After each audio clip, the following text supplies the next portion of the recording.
So guys ఈ రోజు ఈ వీడియోలో మనము యూపీఎస్సీ సివిల్స్ ప్రిపేర్ అయ్యే వాళ్ళు ఇండియన్ ఫారెస్ట్ సర్వీస్ సంబంధించి రీసెంట్ గా రిజల్ట్స్ వచ్చాయి. సివిల్స్ ప్రిపేర్ అయ్యే వాళ్ళు జస్ట్ ప్రిలిమ్స్ క్లియర్ చేస్తే ఇండియన్ ఫారెస్ట్ సర్వీస్ సంబంధించి చాలా ఈజీగా ఎలా క్రాక్ చేయగలుగుతున్నారు, అసలు ఏం జరుగుతుంది, ప్రాసెస్ ఏంటి, దీనికి కూడా మంచి బెనిఫిట్స్ ఉంటాయా లేదా, లాస్ట్ 10 years నుంచి ఈ ఇండియన్ ఫారెస్ట్ సర్వీస్ లో వచ్చిన చేంజెస్ ఏంటి 2012 తర్వాత నుంచి.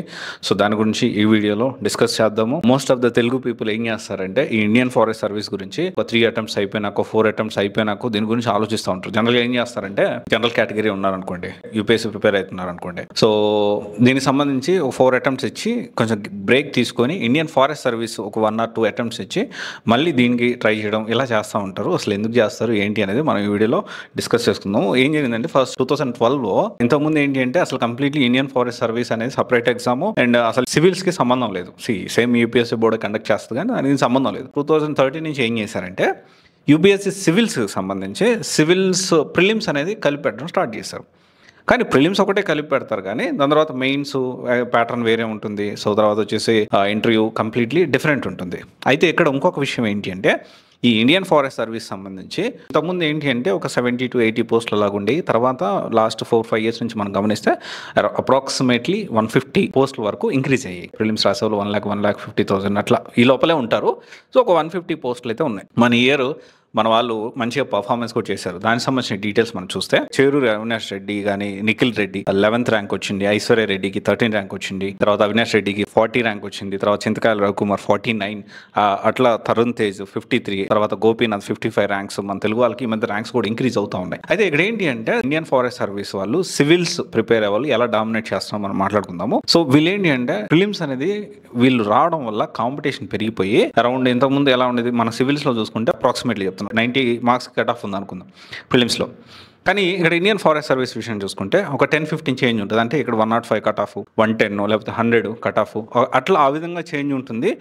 అందుకని ఏంటి అంటే ఈ ఒరిజినల్గా కేవలం ఇండియన్ ఫారెస్ట్ సర్వీస్ కోసం ఎవరైతే ప్రిపేర్ అవుతూ ఉంటారో వాళ్ళు ఇక్కడ వీళ్ళ కాంపిటీషన్ ఈ ప్రిలిమ్స్ దాటి ముందుకెళ్ళని పరిస్థితి. అండ్ ఇది ఇంకోటి వచ్చేసి ఏంటి అంటే ఇక్కడ మేజర్ డిఫరెన్స్ ఏంటి అంటే ఇండియన్ ఫారెస్ట్ సర్వీస్కి యూపీఎస్సీ సివిల్ సర్వీస్కి మేజర్ డిఫరెంట్ ఆప్షనల్ సబ్జెక్ట్స్. అందరూ ఎలిజిబిలిటీ కాదు. And at the same time maths, agriculture and తర్వాత వచ్చి బాటనీ, జువాలజీ. సో ఇంకా మనం ఆప్షనల్స్ మనం మాట్లాడుకుంటే statistics, physics, forestry, animal husbandry and veterinary science. So తర్వాత వచ్చేసి సివిల్ ఇంజనీరింగు, కెమికల్ ఇంజనీరింగు, తర్వాత మెకానికల్. సో ఇలాంటి ఆప్షనల్ సబ్జెక్ట్స్ ఉంటాయి. రెగ్యులర్ ఆప్షనల్ సబ్జెక్ట్ జియోగ్రఫీ, పొబాడ్, తర్వాత వచ్చేసి మనం చూసుకుంటే ఆంథ్రోపాలజీ, పిఎస్ఐఆర్, ఇవన్నీ కూడా ఏంటి అంటే ఇండియన్ ఫారెస్ట్ సర్వీస్లో ఉన్న మేజర్ డిఫరెన్స్ ఇదే. అండ్ ఆ మెయిన్స్లో కూడా డెఫినెట్లీ ఇక్కడ ఏమవుతుందంటే ఈ ప్రిలిమ్స్ ఎవరైతే అంటే ఈ ఆప్షనల్స్ ఉంటాయి కదా, మ్యాథమెటిక్స్ ఆప్షనల్ కానీ, మెకానికల్ కానీ, లేకపోతే అదర్ ఆప్షనల్స్, ఫిజిక్స్ ఆప్షనల్స్ తీసుకున్నారు, ఈ బ్యాక్గ్రౌండ్ నుంచి వచ్చిన వాళ్ళు చాలా ఈజీగా దీన్ని క్రాక్ చేయగలుగుతున్నారు. కాకపోతే ఇప్పుడు ఏమవుతుందంటే చాలామందికి యూపీఎస్సీ ప్రిపేర్ అయ్యేటప్పుడు స్టార్టింగ్ నుంచే దీని మీద అంత ఫోకస్ చేయరు. సో అండ్ దీనికి బెనిఫిట్స్ కూడా చాలా మంచిగా ఉన్నాయి. శాలరీ స్ట్రక్చర్ కూడా మంచిగా ఉంటుంది. 56,000 నుంచి 2,24,000 వరకు ఉంటుంది. 27 years ఆఫ్ సర్వీస్ ఉంటుంది. House rent, medical allowances, travel allowances, dearness allowances, accommodation and తర్వాత వచ్చేసి free utilities, electricity, water, telephone service. దీంతోపాటు ఏంటి అంటే ఒకవేళ మనం అబ్రాడ్ వెళ్ళి చదువుకోవాలి అన్నా కానీ అవకాశం కల్పిస్తారు. సో బెనిఫిట్స్లో అయితే ఎక్కడా తగ్గదు. సో చాలా మంచి బెనిఫిట్స్ కూడా ఉన్నాయి, మంచి ఫ్యూచర్ కూడా ఉంది. కాకపోతే యూపీఎస్సీ ప్రిపేర్ అయ్యే వాళ్ళు ఇది 3 attempts అయిపోయిన తర్వాత 4 attempts అయిపోయిన తర్వాత వాళ్ళు ఏం చేస్తారంటే గ్యాప్ ఇచ్చి దీనికి మళ్ళీ ప్రిపేర్ అవుతూ ఉంటారు. ఇక్కడ ఒకటే విషయం ఏంటి అంటే ఇండియన్ ఫారెస్ట్ సర్వీస్లో మీరు కానీ ప్రిలిమ్స్ క్లియర్ చేయగలిగితే 100% మెయిన్స్ ఇంటర్వ్యూ చాలా ఈజీగా అయిపోతుంది. కాంపిటీషన్ కంపారిటివ్లీ చాలా చాలా తక్కువ ఉంటుంది. అండ్ అందుకనే మీరు ఏం చేస్తారంటే యూపీఎస్సీతో పాటు సో ఇండియన్ ఫారెస్ట్ సర్వీస్ కూడా అప్లై చేయండి, ట్రై చేయండి. ఇక్కడ ఏంటంటే సోషల్ మీడియాలో విపరీతంగా ఐఏఎస్, ఐపీఎస్, ఆహా ఓహో. Social media is different, reality is different. Okay, over glorify, over hype కానివ్వండి ఈ ఐఏఎస్, ఐపీఎస్లకి.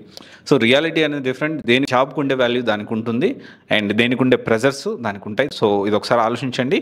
అండ్ ఇది కూడా యూపీఎస్సీతో పాటు ఇండియన్ ఫారెస్ట్ సర్వీస్ కూడా కాంపిటీషన్ తక్కువ ఉంటుంది. ప్రిలిమ్స్ కానీ మీరు క్లియర్ చేయగలిగితే ఖచ్చితంగా కాంపిటీషన్ తక్కువ ఉంటుంది కాబట్టి ఆ కాంపిటీషన్ బీట్ చేసి మీరు ర్యాంక్ తెచ్చుకోవడానికి అవకాశం ఉంటుంది. కేవలం ఇండియన్ ఫారెస్ట్ సర్వీస్ ప్రిపేర్ అవ్వాలి చాలా వరకు ప్రిలిమ్స్లోనే ఈ కట్ ఆఫ్ దగ్గరే చాలా మంది ఆగిపోయేదానికి ఛాన్స్ ఉన్నాయి. అలా ఆగిపోతారు కూడా. ప్రిలిమ్స్ స్టేజ్ని దాటడం కష్టమైపోతుంది. సో డెఫినెట్లీ సివిల్స్ ప్రిపేర్ అయ్యే వాళ్ళు సో ఈ జియోగ్రఫీ కానీ డిఫరెంట్ ఆస్పెక్ట్స్లో చాలా స్ట్రాంగ్ ఉంటారు కాబట్టి సో డెఫినెట్లీ ఇది పాసిబుల్ అవుతుంది.